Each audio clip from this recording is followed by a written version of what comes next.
Hello friends, welcome back to our channel. ప్రపంచ కర్మాగారంగా పేరొందిన పొరుగు దేశం చైనా టెక్నాలజీలోనూ అగ్రగామిగా ఎదుగుతోంది.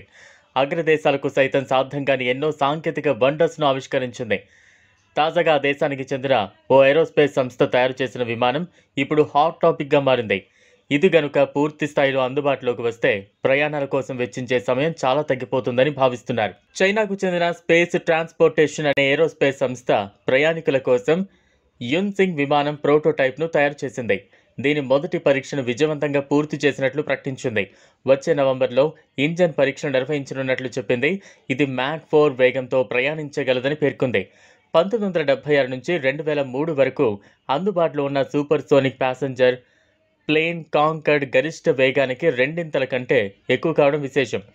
5,000 కిలోమీటర్ల వేగంతో ప్రయాణించగల ఈ కొత్త విమానం లండన్ నుంచి న్యూయార్క్ కేవలం 1.5 గంటల్లో చేరుకోగలదని భావిస్తున్నాయి. ట్రాన్స్ అట్లాంటిక్ మార్గంలో అతి వేగంతో ప్రయాణించడానికి కాంకర్డ్ 2 గంటల 53 నిమిషాలు తీసుకోగా సాధారణ విమానాలకు సుమారు 8 గంటల సమయం పడుతోంది. మాత్రమే కాకుండా అనేక ఇతర సంస్థలు కూడా కమర్షియల్ సూపర్ సోనిక్ విమానయానాన్ని పునఃప్రారంభించేందుకు ప్రయత్నిస్తున్నాయి.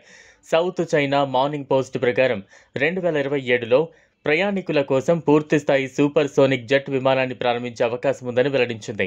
అన్ని అనుకున్నట్లు జరిగితే 2003లో కాంకర్డ్ చివరి ప్రయాణం తర్వాత సుమారు 25 ఏళ్ల అనంతరం ప్రయాణికులను తీసుకువెళ్లబోయే మొదటి సూపర్ సోనిక్ ఎయిర్ లైనర్గా అవతరించనుంది. అమెరికా కేంద్రంగా ఉన్న వీనస్ ఏరోస్పేస్ ప్రస్తుతం మ్యాక్ 6 వేగాన్ని సాధించగల సాంకేతికతను అభివృద్ధి చేస్తున్నట్టు తెలిపింది.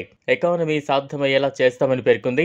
స్పేస్ ఎక్స్ మరియు టెస్లా సీఈఓ ఎలాన్ మస్క్ కూడా సూపర్ సోనిక్ జెట్పై ఆసక్తి కనబరిచారు. కానీ అదనపు పని భారం కారణంగా ప్రస్తుతానికి దానిపై పనిచేయడం లేదు. చైనా స్పేస్ ట్రాన్స్పోర్టేషన్ కంపెనీ అభివృద్ధి చేస్తున్న ఈ యున్సింగ్ విమానం వాణిజ్య విమానయాన రంగంలో కొత్త ఒరవడిని నెలకొల్పనుంది. ప్రస్తుతం దీనిని రాకెట్ శబ్దంతో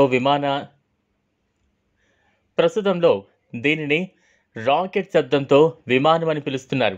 ఇది పారంపరిక విమానాల మాదిరిగానే ఎగిరి ఆకాశంలో ఒక నిర్దిష్ట ఎత్తుకు చేరిన తర్వాత రాకెట్ మోడ్కు మారి మ్యాక్ 4 వేగంతో ప్రయాణిస్తుంది.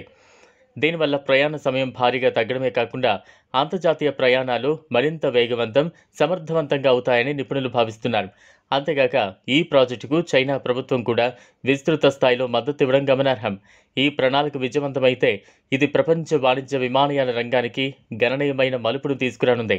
ప్రయాణికులకు మాత్రమే కాకుండా వ్యాపార, రక్షణ రంగాలకు ఇది ఎంతో ఉపయోగకరంగా మారుతుంది. ప్రత్యేకించి అత్యవసర పరిస్థితుల్లో వేగవంతమైన రవాణా అవసరమయ్యే సందర్భాల్లో ఈ సాంకేతికత కీలక పాత్ర పోషించనుంది. మరోవైపు అమెరికా, జపాన్, యూరప్ దేశాల్లోనూ సూపర్ సోనిక్ మరియు హైపర్ సోనిక్ విమానాల అభివృద్ధిపై విశేష దృష్టి సారిస్తున్నాయి. ఛానల్ను సబ్స్క్రైబ్ చేసుకోండి. Thanks for watching.